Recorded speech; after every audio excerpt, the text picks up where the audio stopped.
Hello students, welcome back to Union Pathshala. कैसे हैं आप सब? मैं हितांशी त्रिवेदी। हम पढ़ रहे थे क्लास 12 बायोलॉजी का second chapter sexual reproduction in flowering plants. ठीक है, जिसमें हमने अभी तक फ्लावर का स्ट्रक्चर पढ़ लिया है।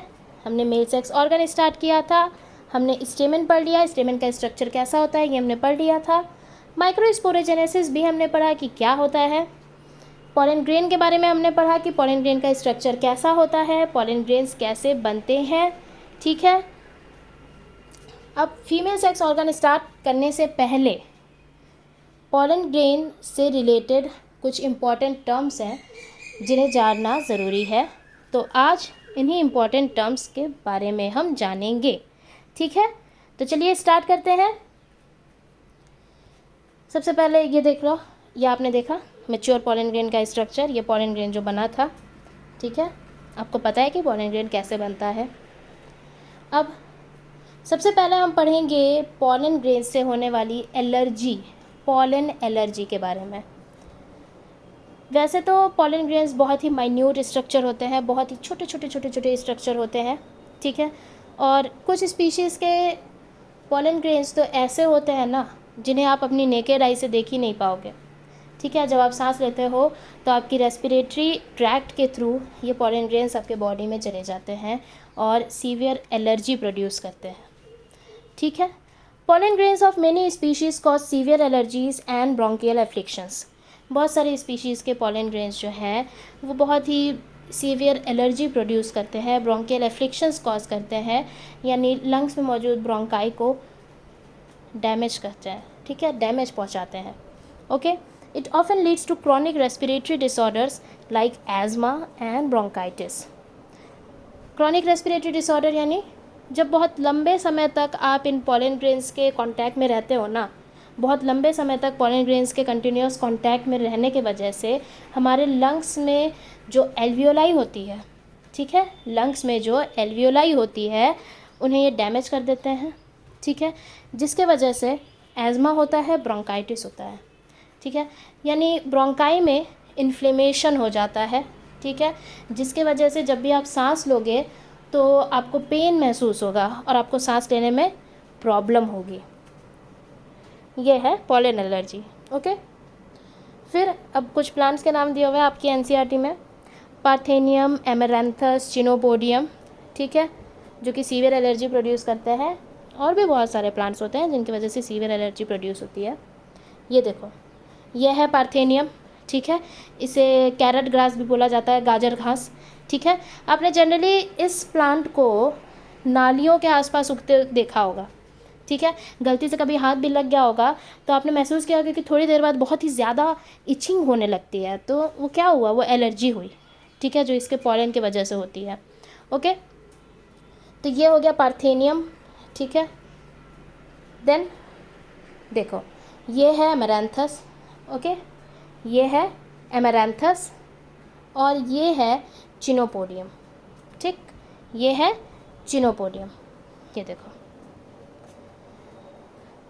इनके पॉलन ग्रेन्स जो है वो बहुत ही सीवियर एलर्जी प्रोड्यूस कर सकते हैं आपकी बॉडी में। तो जहाँ भी आपको ये प्लांट्स दिखाई दे, आप कोशिश करें कि इनसे अपने आप को दूर रखें। ठीक है, समझ गए पॉलन एलर्जी।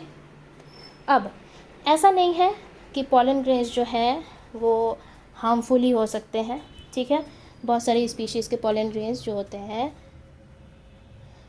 यूज़फुल भी हो सकते हैं। ओके, हर पॉलन ग्रेन हार्मफुल नहीं हो सकता है, पॉलन ग्रेन्स यूज़फुल भी होते हैं। ठीक है, पॉलन प्रोडक्ट्स, पॉलन ग्रेन्स से बनने वाली चीज़ें, पॉलन ग्रेन्स से बनने वाले products, pollen products. Pollen grains are rich in nutrients. Pollen grains में अच्छे खासे अमाउंट में न्यूट्रिएंट्स मौजूद होते हैं। बिल्कुल, पॉलन ग्रेन में जो वेजिटेटिव सेल होती है, तो वेजिटेटिव सेल जो बड़ी वाली सेल होती है उसके पास अच्छे खासे अमाउंट में फूड रिज़र्व मौजूद रहता है। ये हमने पढ़ा है जब पॉलन ग्रेन बन रहा होता है। ठीक है, जब पॉलन ग्रेन बनता है उस स्ट्रक्चर में हमने पढ़ा है कि वेजिटेटिव सेल के पास अच्छे खासे अमाउंट में फूड रिज़र्व प्रेजेंट रहता है। ठीक है, फूड मटेरियल प्रेजेंट रहता है। फिर जब हमने पॉलन ग्रेन का स्ट्रक्चर पढ़ा था, तो हमने ये भी पढ़ा था कि पॉलन ग्रेन की जो सेल वॉल होती है वो 2 लेयर्स की बनी हुई रहती है, जिसमें से जो इनर सेल वॉल लेयर होती है इंटाइन, वो सेल्यूलोज और पेक्टिन की बनी हुई होती है। अगेन अच्छे खासे अमाउंट में न्यूट्रिएंट्स मौजूद हैं पॉलन ग्रेन में, ठीक है, जो कि हमारे लिए बहुत यूज़फुल हो सकते हैं। Pollen consumption has been claimed to increase the performance of athletes and race horses, ठीक है। जनरली इन्हें एथलीट्स यूज़ करते हैं एथलेटिक्स में अच्छा परफॉर्म करने के लिए, ठीक है। रेस हॉर्सेस को भी ये दिया जाता है, यानी जो घोड़ों की दौड़ होती है उनमें जो घोड़े होते हैं उन्हें भी दिया जाता है ताकि वो रेस में अच्छा परफॉर्म कर सके, ठीक है। Pollen products in the form of tablets and syrup are available in the market. Tablets और सिरप के रूप में आपको ये पॉलन प्रोडक्ट्स मार्केट में मिल जाएंगे। समझ गए पॉलन प्रोडक्ट्स। अब पढ़ते हैं पॉलन वाइबिलिटी के बारे में, ठीक है। अब पढ़ते हैं पॉलन वाइबिलिटी के बारे में, यानी कि पॉलन ग्रेन जब एंथर से रिलीज़ हो गया और स्टिग्मा पर लैंड हुआ, ठीक है। पॉलन ग्रेन एंथर से रिलीज़ हुआ, स्टिग्मा पर लैंड हुआ, तो स्टिग्मा पर लैंड होने के बाद कितने समय वो फर्टिलाइजेशन कर लेता है, उसकी क्या एबिलिटी है, उसी को पॉलन वाइबिलिटी कहा जाता है, ठीक है। The period for which the pollen grains retain the ability to germinate, ठीक है, on landing on the stigma is called as pollen viability. Anther से पॉलन ग्रेन रिलीज़ हुआ, फीमेल सेक्स ऑर्गन स्टिग्मा पर लैंड हुआ, stigma पर land होने के बाद कितने समय में उसकी क्या एबिलिटी है फर्टिलाइजेशन करने की, वो हो गया पॉलन वाइबिलिटी, ठीक है। अलग अलग स्पीशीज़ में अलग अलग वाइबिलिटी होती है पॉलन ग्रेन्स की, ओके। डिपेंड करती है टेम्परेचर और ह्यूमिडिटी पर, ठीक है। कुछ पॉलन ग्रेन्स की वाइबिलिटी कुछ मिनट्स की होगी, कुछ पॉलन ग्रेन्स की वाइबिलिटी कुछ घंटों की हो सकती है, और कुछ पॉलन ग्रेन्स की वाइबिलिटी बहुत महीनों तक हो सकती है, ठीक है। Highly variable and depends on prevailing temperature and humidity. समझ गए। अब pollen viability periods in plants. Rice and wheat, चावल और गेहूं की जो पॉलन ग्रेन्स की वाइबिलिटी है वो सिर्फ 30 मिनट्स की होती है, ठीक है। फिर लेग्यूमिनेसी यानी दालों की बात हो रही है यहाँ पर, ठीक है। कौन से प्लांट्स, दाल, ठीक है। रोजेसी यानी रोज़ प्लांट की बात हो रही है, रोज़ जैसे प्लांट्स, ठीक है। सोलेनेसी यानी आलू और बैगन, ठीक है। ऐसे प्लांट्स में जो पॉलन ग्रेन्स होते हैं उनकी वाइबिलिटी बहुत महीनों तक होती है, सेवरल मंथ्स, ठीक है, काफ़ी महीनों तक होती है। समझ गया। तो ये हो गया पॉलन वाइबिलिटी। नेक्स्ट है पॉलन बैंक्स, ठीक है। पॉलन बैंक्स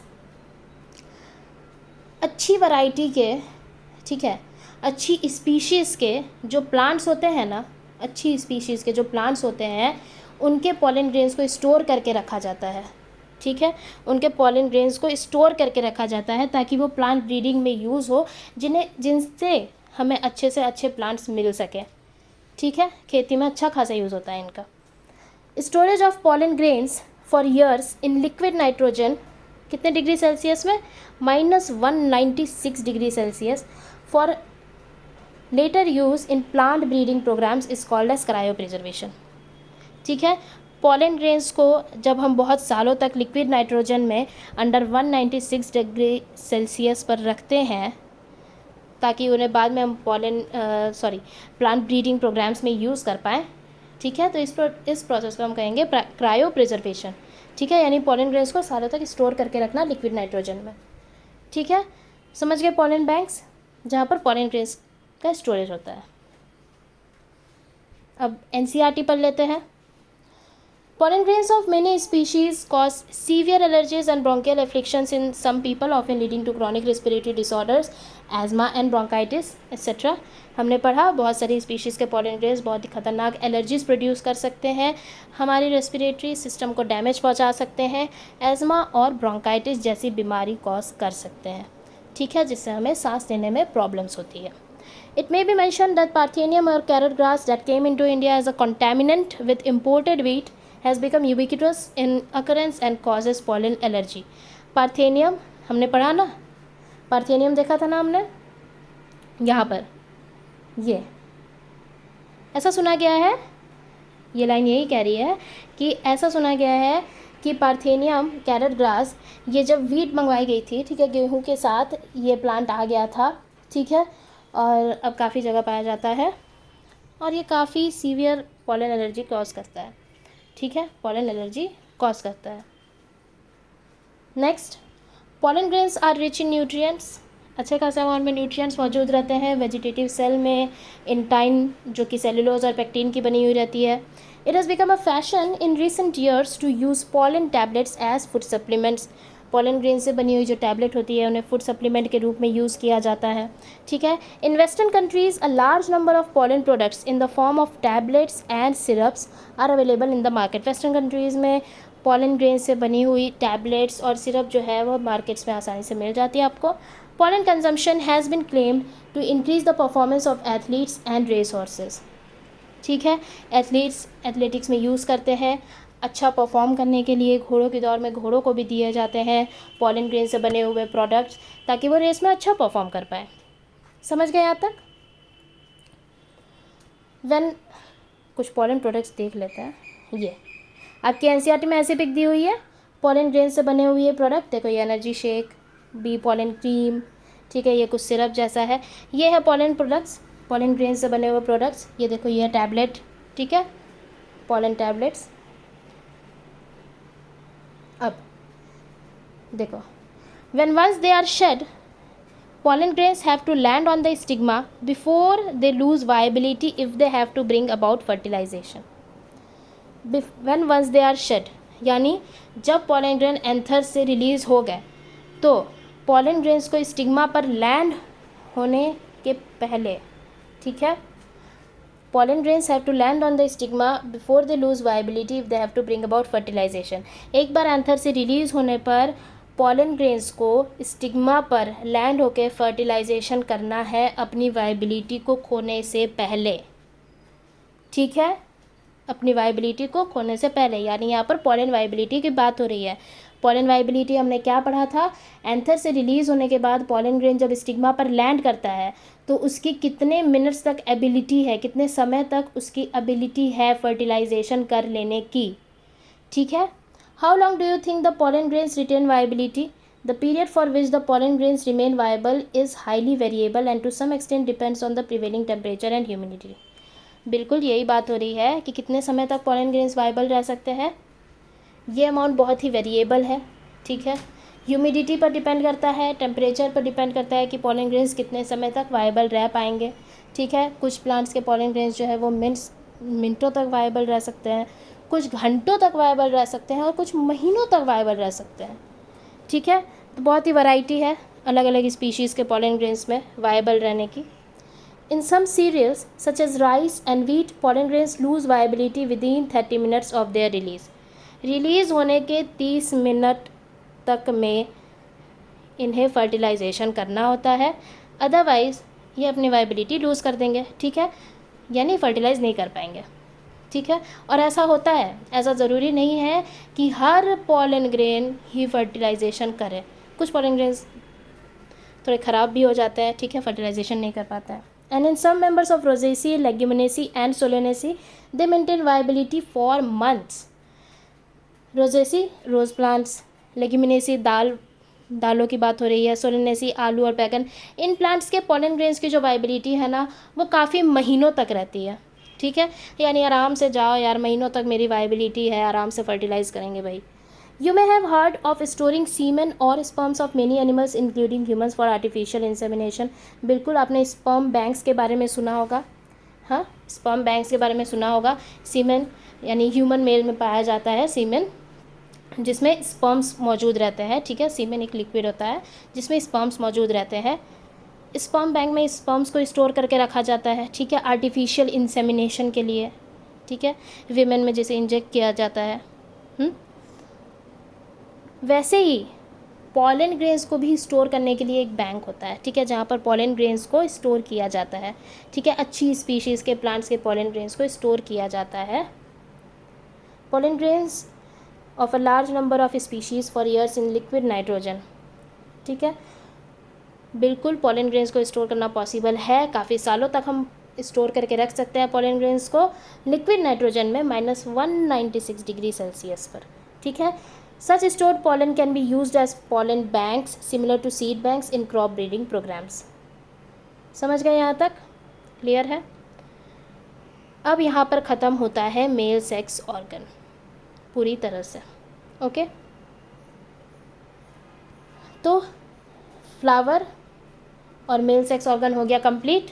ठीक है, बन गया मेल सेक्स ऑर्गन और उसमें गैमीट भी हमने बना लिया। ठीक है, अब हम पढ़ेंगे फीमेल सेक्स ऑर्गन। ठीक है, नेक्स्ट हम पढ़ेंगे female sex organ megaspore, megasporogenesis. ठीक है, मेगास्पोर्स कैसे बनते हैं, मेगास्पोरोजेनेसिस क्या होता है। ठीक है, आज के लिए यहीं तक। वीडियो पसंद आए तो लाइक करें, अपने फ्रेंड्स के साथ शेयर करें और अपने चैनल यूनियन पाठशाला को सब्सक्राइब करना ना भूलें। Thank you, bye bye and take care.